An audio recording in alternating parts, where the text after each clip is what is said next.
News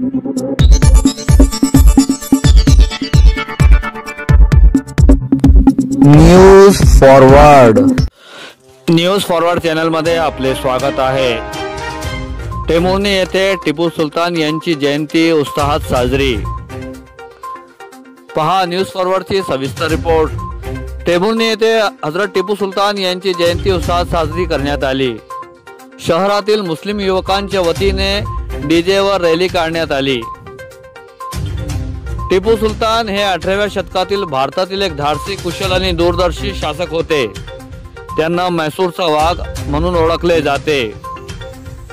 Tipu Sultan यांचे पूर्ण नाव सुलतान फतेह अली टिपू सुलतान होते। यांचा जन्म 20 नोव्हेंबर 1750 रोजी देहनवल्ली येथे झाला। त्यांचे वडिलांचे नाव हैदर अली होते। टिपू सुलतान यांचा मृत्यू 4 मे 1799 श्रीरंगपट्टणम चौथा अँग्लो म्हैसूर युद्धात झाले।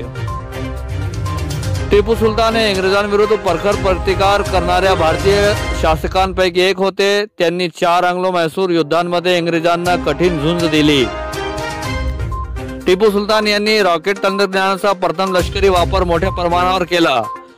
हेच रॉकेट्स पुढे ब्रिटिशांनी अभ्यास करून युरोपातील युद्धांमध्ये वापरले। भूमी महसूल, व्यापार, नाणे व्यवस्था यामध्ये अनेक सुधारणा केल्या।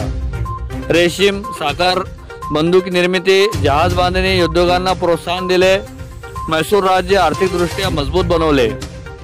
इंग्रजांविरुद्ध लढताना ते रणांगणातच शहीद झाले। त्यांचे प्रसिद्ध वाक्य वाघासारखे एक दिवसाचे जीवन 100 वर्षांच्या हरणासारखे जीवनापेक्षा श्रेष्ठ। 4 मे 1799 रोजी श्रीरंगपट्टणम किल्ल्याच्या संरक्षणासाठी लढताना चौथ्या अँग्लो म्हैसूर युद्धात टिपू सुलतान वीरमरण पावले।